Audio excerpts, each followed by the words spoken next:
Capítulo 4 Anjos sem asas. A vida é comunicação. As células se intercomunicam por sinais químicos e elétricos. As plantas se falam por meio de substâncias químicas que exalam no ar. Os animais, com seus sons, posturas e movimentos, também se comunicam entre si. Nós, seres humanos, precisamos falar, ouvir e conversar. Na era dos smartphones, talvez mais do que nunca, nosso cotidiano depende da comunicação. Vivemos na época conhecida como a Era da Informação. Porém, que utilidade a informação proporciona se não for comunicada? E o que dizer sobre a tarefa de encontrar a informação certa em meio a tantas mentiras e fake news? Diante de toda essa falta de informação, o livro de Apocalipse nos informa desde o início. Bem-aventurado aquele que lê, e bem-aventurados aqueles que ouvem as palavras da profecia e guardam as coisas nela escritas, pois o tempo está próximo. Apocalipse capítulo 1, verso 3. Deus se comunica conosco por intermédio de sua palavra. Somos abençoados não só ao ler e ao ouvir sua palavra, mas também ao guardar as coisas nela escritas. E dentre as coisas escritas estão as 3 mensagens angélicas que não só nos advertem quanto aos problemas que virão, como também nos mostram a única esperança a que podemos nos apegar. Comparando com o que está disponível em algumas redes e serviços de streaming, estas são mensagens que realmente necessitamos ouvir. A primeira delas começa com as seguintes palavras: Vi outro anjo voando pelo meio do céu. Apocalipse 14, 6. Quem é esse anjo? Tanto em hebraico quanto em grego, a palavra anjo significa mensageiro. Embora os anjos sejam seres sobrenaturais de outras partes dos cosmos e venham com frequência trazer mensagens e informações para as transmitir ao povo de Deus, como em Daniel capítulo 9, versículo 20 ao 23, Lucas capítulo 1, do verso 11 ao 38, a Bíblia também aplica esse termo a mensageiros humanos. É possível que o caso mais óbvio seja o de João Batista. Em Mateus capítulo 11, versículo 9 e 10, o próprio Jesus, após fazer uma rápida descrição de João e chamá-lo não somente de profeta, mas de, abre aspas, muito mais do que um profeta, fecha aspas, citou o Antigo Testamento.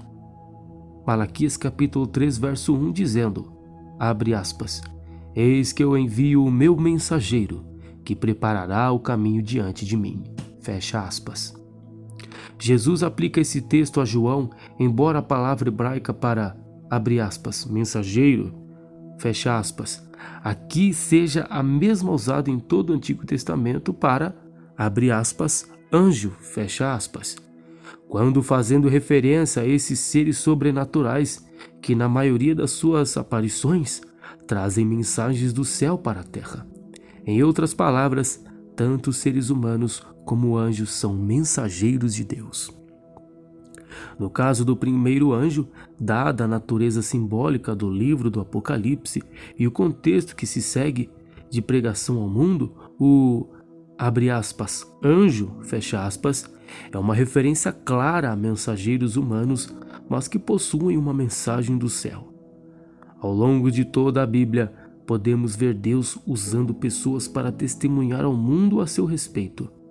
Na grande comissão, Jesus disse, portanto, vão e façam discípulos de todas as nações, batizando-os em nome do Pai, do Filho e do Espírito Santo, ensinando-os a guardar todas as coisas que tenho ordenado a vocês. E eis que estou com vocês todos os dias até o fim dos tempos. Mateus capítulo 28, versículos 19 e 20. Ele direcionou essas palavras não a anjos, mas a seus discípulos. Seus seguidores só serão humanos que não têm anunciado as boas notícias da salvação. Da mesma forma, são pessoas que vão anunciar as 3 mensagens angélicas, as quais consistem em uma espécie de grande comissão e contextualizada para os últimos dias. Além disso, o texto diz que João viu outro anjo, subentendendo que vieram anjos anteriores.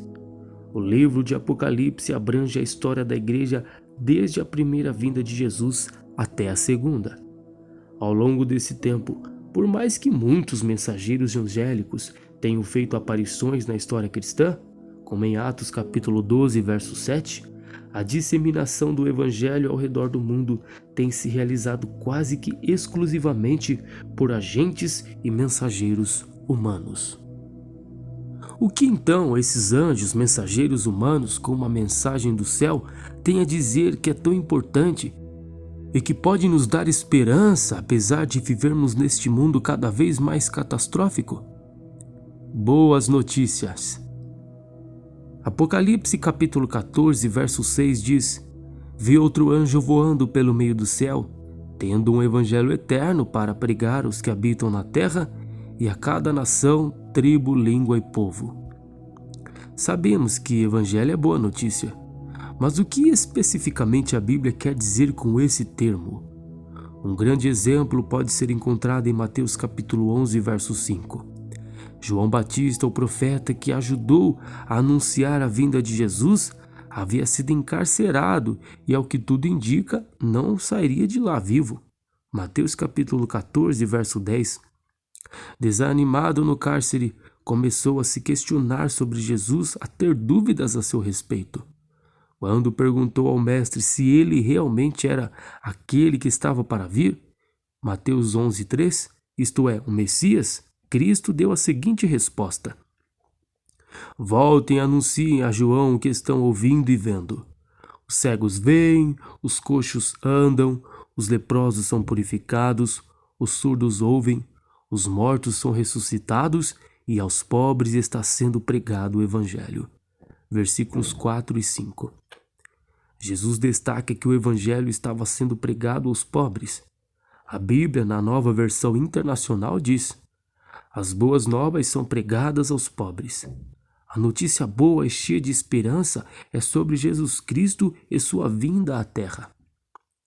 O Evangelho é a boa notícia do que Jesus Cristo fez por todas as pessoas do mundo.